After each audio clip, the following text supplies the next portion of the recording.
Welcome to Kalpavriksha academy KBR school.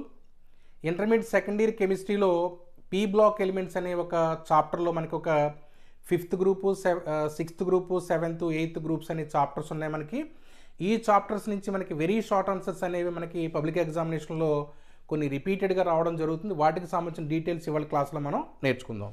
అందులో first question ఒకసారి చూస్తే, ammonia is a good complexing agent, explain with an example. Ammonia అనేది good complexing agent, మంచి సంశిష్ట కారకంగా పనిచేస్తుంది, దాన్ని ఒక ఉదాహరణతో వివరించండి అనేది క్వశ్చన్ అనమాట. దీనికి సంబంధించిన డీటెయిల్స్ ఒకసారి చూస్తే, the presence of a lone pair of electrons on the nitrogen atom of the ammonia molecule makes it a Lewis base. Ammonia మాలిక్యూల్లో మనకి ఈ నైట్రోజన్ యాటమ్ పైన ఒక లోన్ పేర్ అనేది ఉంటుంది. ఈ లోన్ పేర్ ఉండడం వల్ల అమోనియా మాలిక్యూల్ ఎలా పనిచేస్తుందంటే లూయిస్ బేస్గా పనిచేస్తుంది అనమాట, లూయి క్షారంగా పనిచేస్తుంది. లూయి క్షారం లక్షణం ఏంటంటే ఎలక్ట్రాన్ పేర్ని డొనేట్ చేయడం అనేది అనమాట. ఇక్కడ గుర్తుపెట్టుకోండి, it donates the electron pair and forms bond with metal ions and forms complex compounds. ఈ ఎలక్ట్రాన్ పేర్ని ఏం చేస్తుందంటే మెటల్ అయాన్స్కి అది ఏం చేస్తుందంటే డొనేట్ చేసి వాటితో సంశిష్ట సమ్మేళనాలను ఏర్పరుస్తుంది అనమాట.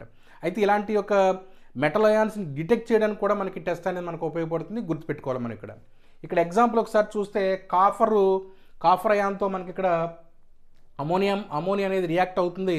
ఈ కాఫర్ అనేది ఎలా ఉంటుందంటే లైట్ బ్లూ కలర్ని కలిగి ఉంటుంది. యాక్చువల్గా మనకి ఇక్కడ ఎప్పుడైతే అమోనియాతో రియాక్ట్ అయిందో వచ్చినటువంటి ప్రొడక్ట్ కలర్ ఎలా మారుతుందంటే డీప్ బ్లూ కలర్గా మనకి కన్వర్ట్ అవుతుంది అనమాట. అక్కడితో రియాక్షన్ కంప్లీట్ అవుతుంది.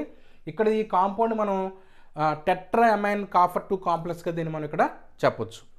నెక్స్ట్ క్వశ్చన్ ఒకసారి చూస్తే, what happens when white phosphorus is heated with concentrated NaOH solution in an inert atmosphere of CO2. CO2 జడ వాతావరణంలో ఈ వైట్ ఫాస్ఫరస్, ఎప్పుడైతే వైట్ ఫాస్ఫరస్ ఈ కాన్సన్ట్రేటెడ్ NaOH సొల్యూషన్లో వేడి చేస్తే ఏమవుతుంది అనేది క్వశ్చన్ అనమాట. ఆన్సర్ ఒకసారి చూస్తే, white phosphorus heated with concentrated NaOH solution in an inert atmosphere of CO2 it forms phosphine. ఎప్పుడైతే CO2 జడ వాతావరణాన్ని క్రియేట్ చేసి ఈ తెల్ల ఫాస్ఫరస్ని కనుక అమోనియా సోడియం హైడ్రాక్సైడ్ ద్రావణంలో కనుక మనం ఎప్పుడైతే కలిపి వేడి చేసామో ఆటోమేటిక్ మనకి ఏమవుతుందంటే ఫాస్ఫీన్ అనేటువంటి ఒక విష పదార్థం మనకి ఏమవుతుందంటే ఒక వాయువు వెలువడుతుంది అనమాట. దీంతోపాటు ఇంకొక ప్రోడక్ట్ ఏంటంటే మనకి సోడియం హైపోఫాస్ఫైట్ అనేటువంటి ఇంకొక ప్రోడక్ట్ కూడా మనకి ఇక్కడ వస్తుంది.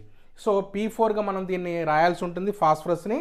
ఈ P4 plus NaOH plus H2O gives rise to PH3 plus NaH2PO2. ఇక్కడ బ్యాలెన్స్ కోసం 3 వేయడం జరిగింది. ఇది గుర్తుపెట్టుకుని, ఇది కూడా ఇంపార్టెంట్ క్వశ్చన్.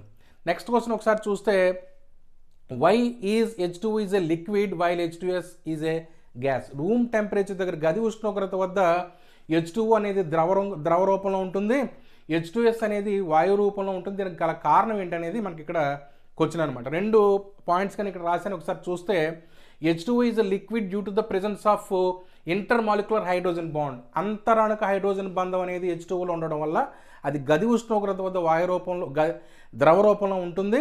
ఇక్కడ రెండో point, H2S is a gas because it is not having such type of bonding. ఎప్పుడైతే మనకి H2Sలో ఇలాంటి ఒక బంధం, ఇంటర్మాలిక్యులర్ బంధం, హైడ్రోజన్ బంధం లాంటిది ఒక లేకపోవడం వల్ల H2S అనేది మనకి ఎలా ఉంటుందంటే గది ఉష్ణోగ్రత వాయు రూపంలో ఉంటుంది.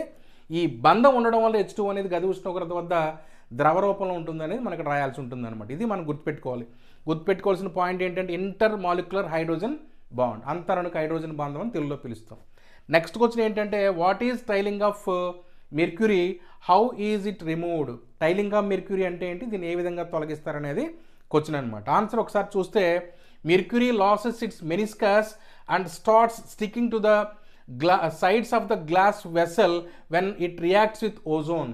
అయితే యాక్చువల్గా మనం పాదరసం మెర్క్యూరీని కనుక చూస్తే అది మెరుస్తూ ఉంటుంది, నున్నగా మనకు కనిపిస్తుంది, ఎక్కడ కూడా అతుక్కునే లక్షణం దానికి ఉండదన్నమాట. అయితే ఎప్పుడైతే దాన్ని ఓజోన్తో మనం ట్రీట్ చేసాం, ఆటోమేటిక్గా తన యొక్క ఉన్నటువంటి యొక్క నునుపుదనాన్ని, మెరుపును కోల్పోయి గ్లాస్ వెసల్కి అతుక్కుపోతుంది అనమాట. అలాంటి ఒక ప్రాసెస్ని మనం ఏం పిలుస్తామంటే this is called tailing of mercury అని మనం పిలవడం అనేది జరుగుతుందన్నమాట. ఈ రియాక్షన్ ఒకసారి చూస్తే Hg దీని యొక్క సింబల్, దీన్ని రాయాల్సి ఉంటుంది, plus O3 ozone gives rise to Hg2O అనమాట, ప్లస్ O2. ఇది రియాక్షన్. ఇక్కడ మనం గుర్తుపెట్టుకోవాల్సింది, ఓజోన్ అనేది ఒక స్ట్రాంగ్ ఆక్సిడైజింగ్ ఏజెంట్ కాబట్టి రియాక్షన్ అనేది మనకి ఇక్కడ జరుగుతుందన్నమాట. రెండోది మనకి పాయింట్లో హౌ ఈజ్ ఇట్ రిమూవ్డ్, దీన్ని ఎట్లా మనం తొలగిస్తాం అనేది ఇక్కడ మనం రాయాల్సి ఉంది. కాబట్టి it is removed by shaking it with water which dissolves Hg2O. అంటే ఇక్కడ దీన్ని మనం ఎలా తొలగిస్తామంటే మనం ఇక్కడ గుర్తుపెట్టుకోవాల్సింది ఈ మెర్క్యూరస్ ఆక్సైడ్ Hg2Oకు ఉన్నటువంటి లక్షణం ఏంటంటే నీటిలో కరిగే లక్షణం అనమాట.